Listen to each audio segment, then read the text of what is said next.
Take, for instance, this one pony. Applejack handed me another brick. Granny Smith insists that she's a she. Big Mac thinks it's one of local mules. Whatever the case, we never seen each of the soul, but that hasn't stopped whoever it is from dropping by every Saturday morning the last 3 months and leaving a gift basket by our door. Oh? I reveled in the feel of a campfire just beyond the partially finished wall of the cabin. Reaching into a heated trough of plaster, I gathered some of the aggregate and smeared it on the brick before stacking it atop a slowly rising chimney along the north side of the house. Just what kind of gift basket?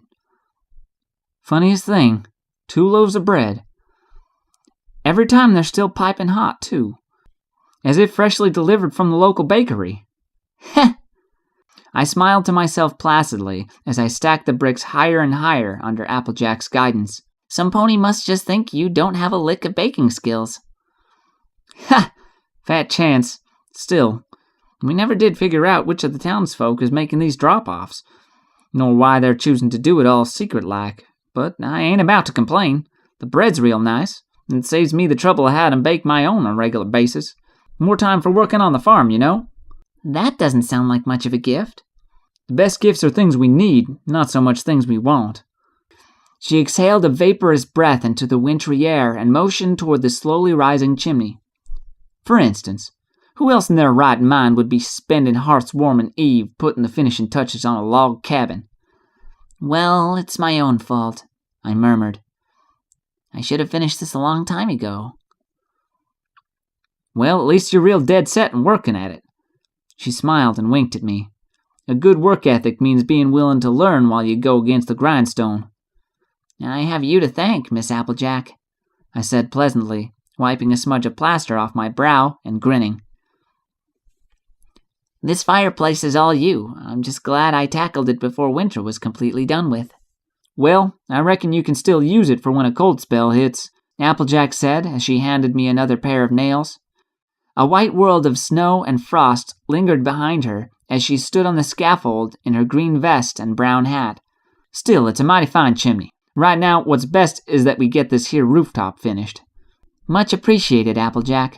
I grunted as I concentrated hard, hammering the last of several wooden shingles into place atop the log cabin.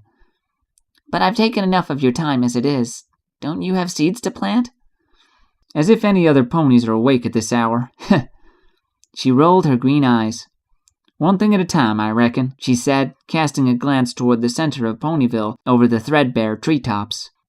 Winter may get wrapped up by tomorrow morning, but it's still going to be cold spring for a few weeks.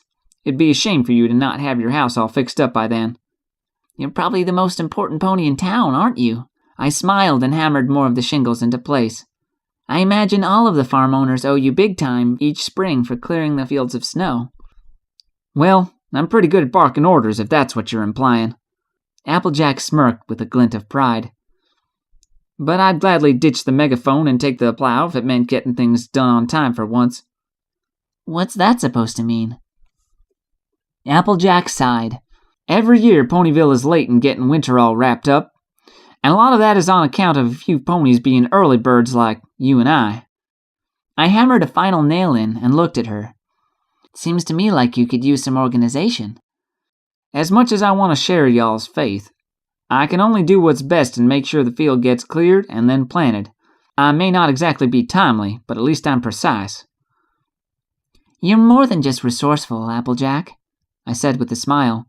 With a brief chill, I adjusted the hoodie around my neck and exclaimed, You're the kind of mare to lend a hoof to each and every pony you see. So long as that's your main concern, who really cares about timing? Do you think it's just the land that needs wrapping up? Ponies have to live on the land too, you know. I suppose that's a good way of looking at it. Applejack scratched her chin. Still, she exhaled. I'd give my bottom bit just to be on time for once. Well, maybe I can help this year.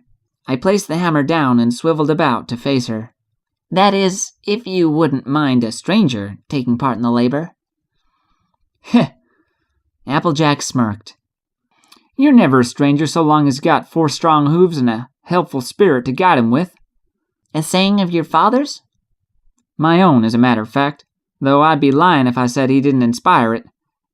She winked. So, I reckon we should get you a vest or something. That depends.